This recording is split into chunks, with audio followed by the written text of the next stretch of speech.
Okay, good day, everyone. Welcome back to our class obligations and contracts. We are now in part two of our lesson. So the last time we've discussed part one, and this time we will discuss part two, which are the different kinds of obligations. Part three will be discussed in a separate video. So what are different kinds of obligations? The first kind are distinguished in accordance to the demandability of the obligation. First is pure. Second, obligation subject to a condition. Number three, obligation which is subject to a period. The other kinds of obligations is in according to parties liable, namely unilateral obligation and reciprocal obligation. The other kinds is in according to plurality of object. These are simple, alternative, and facultative obligations. Then there we have also according to plurality of subject.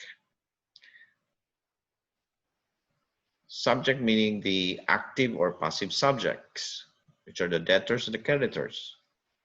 The first is simple, joint, and solidary. Then we have obligations according to performance, and these are divisible and indivisible. And the last is according to sanctions for breach, which are either with a penal clause or without a penal clause. So let's begin our discussion with obligations according to demandability. So pure obligation, this kind of obligation is not subject to any condition or period. Example, Pio promised to lend his book to Josh. So the obligation here is to lend his book. And the creditor is Josh, the debtor is Pio. So question, when is Pio obligated to perform the delivery or the lending of his book to Josh? The answer is at once, meaning Josh can demand from Pio the delivery of the book the moment or after the promise was made. So because it is not dependent on any condition or period. The second kind of obligation according to demandability is when it is subject to a condition. So what is a condition? A condition is something which is uncertain and happens in the future. Example, Paul promised Joel to build a house if Joel graduates cum laude. So the obligation here is building a house, and the condition is if Joel graduates cum laude. Why is this a condition? Because graduating cum laude is a future event, and it is uncertain to happen because it depends on many circumstances. This depends on the health of Joe, the financial capacity of her parents, or the status of the society or community, such as what we are in now, where there is a pandemic. So it is dependent on several or numerous circumstances, which makes it uncertain to happen. Other examples of condition are job promotion, winning a legal case in court, passing an exam or examination, marriage, or accepting or being accepted in a job. So if we use passing an exam as an example, we will change graduating cum laude from by passing an exam. The example would read like this. Pao promised Joe to build a house if he passed the board exams or board examination. So in this case, the obligation of Pao is subject to a condition because passing a board exam is not certain to happen.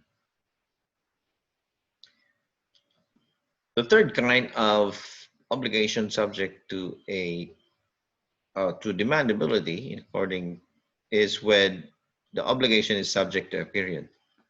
And period is a future event that is certain to happen. Say, for example, Bob promised Pat a Rolex watch with serial number 1-A. If Pop's dog, named Ow Ow, will die. So the obligation is to deliver the Rolex watch. And the period is if Pop's dog Ow Ow dies. Why is this a period? Because it is still a future event and it is certain to happen. Nonetheless, we don't know the exact date, but it is certain to happen in the future, which makes it a period. What are other examples of period? Birthday or a fixed date such as July 4, 2020 or any other date. When it says, I will pay you little by little, or when it says, I pay you 10,000 pesos from time to time, or I will pay you when the debtor promised to pay 50,000 pesos when he has the ability or capacity to pay. So in this type of clause, it is a period. It's not a condition because one's capacity to pay is certain to happen in the future. Now there are different kinds of condition. They are either suspensive or resolutory. Now, a suspensive condition is the obligation is suspended until the happening or fulfillment of the condition. Say, for example, D promised to give C a ring if C graduates from college. So the obligation here is to give a ring, and the condition is graduating from college. So when is this obligation to be performed? It is still suspended until such time C graduates from college. So it's very clear here. The obligation is suspended. On the other hand, resolutory condition is that the obligation is extinguished. What do you mean by extinguished? It is stopped or terminated when? Upon the fulfillment or the happening of the condition. So example, if D promised to give C 100 pesos per day until C graduates college. So from the time or after D made his promise, C can already demand from D 100 pesos every day. So this type of obligation, which is obligation subject to a resolutory condition, is demandable at once. Now let's go to period.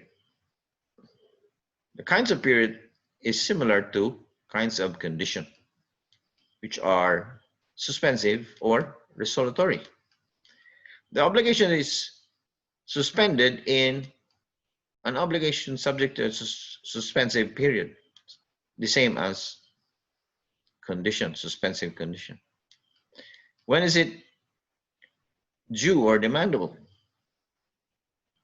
It is due and demandable until the happening or arrival of the period or the date.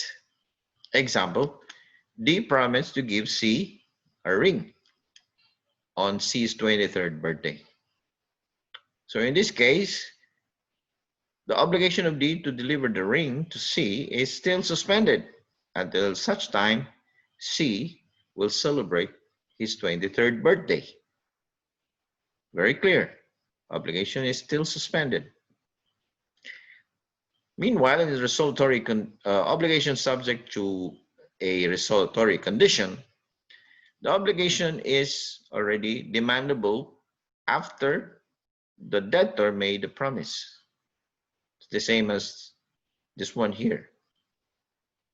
Example, D promised to give C 100 pesos per day until C's 23rd birthday. Question, when will C demand from D? The answer is immediate, no? After C made the promise. So this type of obligation is demandable at once.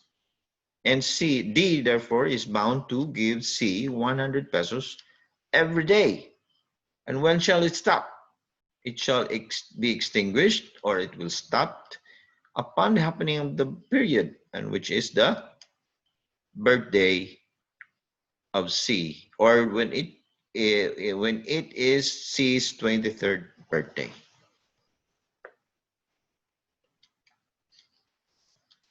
So if you recall, a pure obligation is demandable at once. So in this slide,